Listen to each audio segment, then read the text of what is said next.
So today's gonna be a little bit different because we received a random package from YouTube. It is a giant box that says, "Open me." We have no real context of what's going on, but we may as well just open it. Okay. Okay. Oh my God.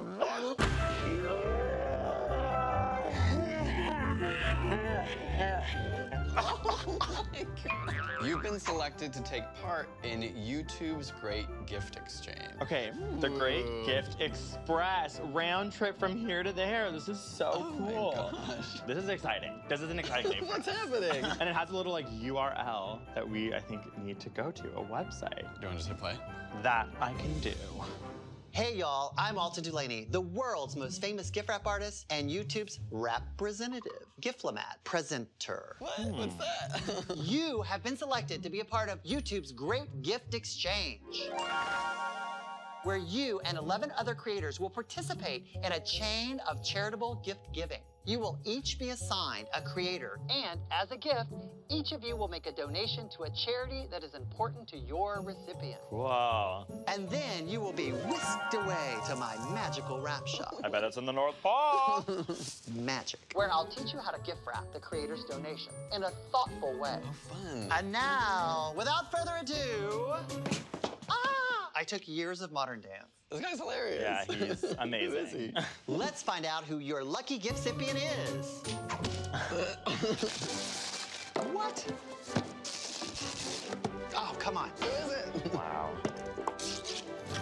The lucky gift-cipient is the magnificent Molly Burke. Yeah, okay. I'm glad that we know her well, so we Yes. can... I want to find a way that we can engineer the perfect scientific gift for I know, Molly. that's the thing about us. Like, it's gonna have to incorporate science, especially considering we're horrible at wrapping gifts. Like, really. See y'all at the wrap shop. Onto the train. I love Lightspeed Rail.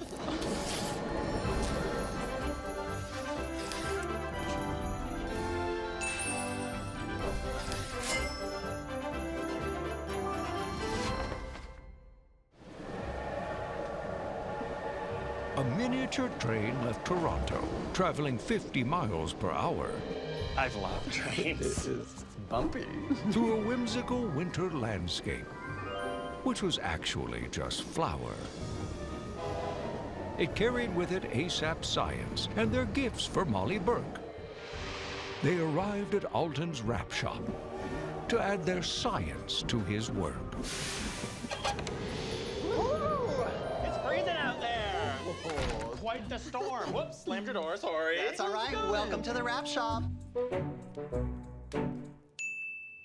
So guys, tell me a little bit about Molly Burke. We've come prepared because you know we love to have a good diagram. So Molly is a fellow creator. She loves makeup, she loves fashion. She jumped out of a plane, which I would never do. She also has an adorable dog named Gallop who's so sweet and kind. Oh my God, And You also have an extremely calm, amazing dog who's also falling asleep right now, which is amazing.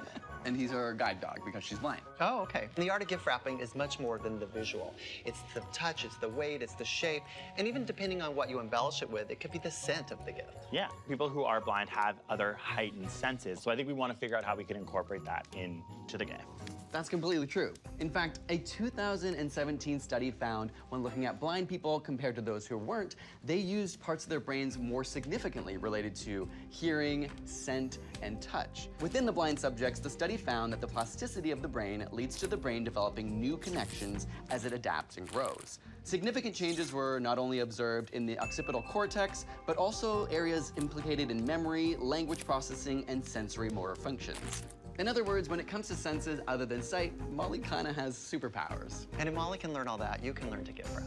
Yeah, okay, that's fair enough. Clearly, you've given a lot of thought to this. So what are your ideas for gifts for Molly? So I come from a lineage of granola parents, so I was always given around Christmas time donations, which was a hard thing to deal with sometimes as a kid. I'd be like, hey, thank you, like I did want an action figure, but. So I do, as I became an adult, realize how important this is. So this is a donation to the Mira Foundation, which she cares deeply about, and it provides guide dogs to people aged 11 to 16. So that's gonna be one part of the gift. The second part is actually a cookbook for the blind by a really famous chef named Christine Ha, who is blind herself. Is there anything else we need to take in consideration? Yeah, so we are always kind of thinking about the climate crisis, and especially around the holidays, because in fact, the holidays can be a little trashy. I'm a little trashy too. In America, between Thanksgiving and New Year's Day, there's a 25% increase in trash. Within that time frame, it actually means every week there's an extra 1 ton of trash produced. A lot of people think that wrapping paper is recyclable, but if there's ever glitter on it or even tape on it, it also can't be recycled. And this is what we call wish cycling, when you just throw something in the recycling, assuming it is going to get recycled, when in fact, it can't. So I hope this isn't too much of an issue that, you know, we don't want to create that much waste and like, I don't know, is this going to be a challenge? I've wrapped gifts in everything, even to dollar bills, which is kind of the ultimate recyclable material. And also the best gift to get, probably. Yeah, and then right after you can go straight to the strip club. You're ready. So y'all want to head over to the gift wrap studio and do some wrapping? With that hat on and you saying y'all was very exciting for me. I'm genuinely like so scared to wrap gifts. Oh my gosh, I'm so nervous. My fight or flight response is going off in my head.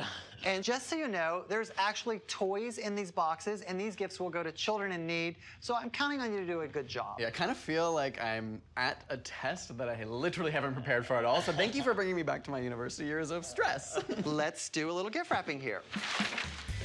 Now, typically with a box, there is a top and a bottom to the gift. Hello! Okay, we need to move on. You always wrap from the bottom, so you do it face down. And now this is how I measure what I'm working with here. I just do a little crease there. Wow. So that makes a little line, and so that's the edge of your box. So now you just want to cut an inch or so over that. No, why would I, when? I can't do anything straight. Okay. So on your little mark there, you're gonna fold that under. And now this goes on top. Oh. Because that minimizes your seams when you're finished. Oh. Okay. Perfect. I like to say wrapping is a snap. Because you take those fingers that you snap with, and now you run it around the edges, and you crisp all your little edges up. You have like calloused fingers, like a guitar player. I earned those calluses. And then always embellish, because it's that little extra touch. Yeah, that's that really true. takes it to the next level.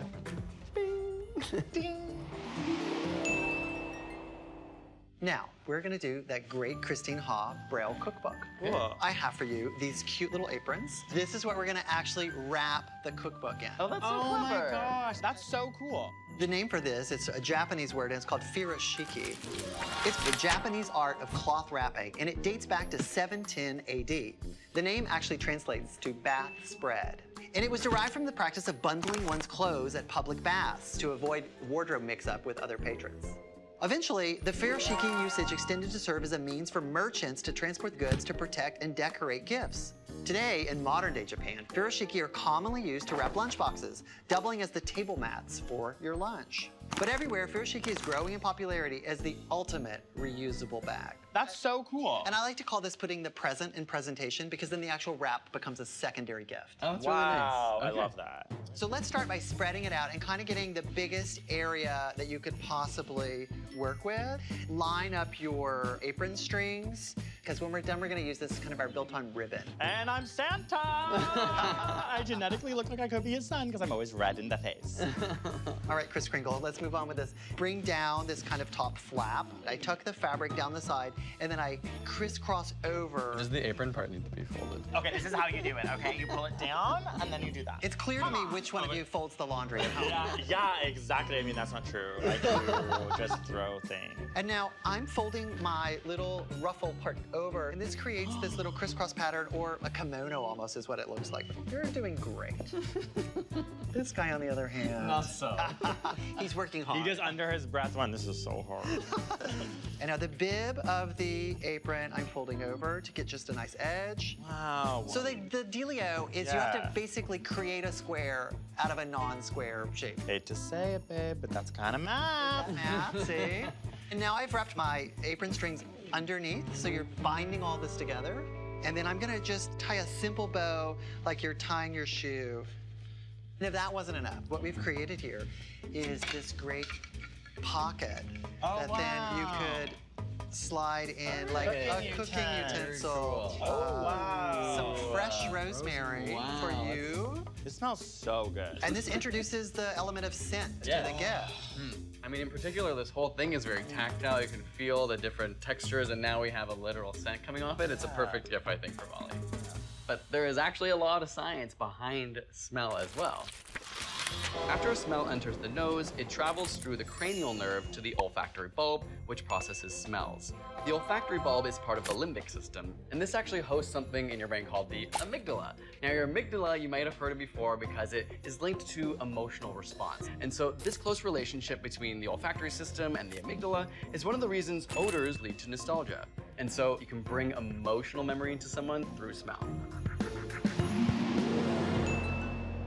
Giving a charitable donation is a great gift to give someone because it's thoughtful, it's generous, but just because you're doing a good deed doesn't mean you don't have to make it look good.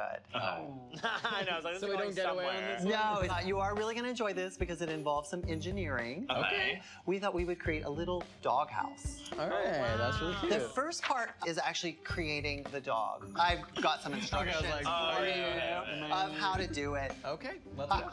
While Mitch is working on that, Ooh, I like this. this is paper that has been embedded with wildflower seeds.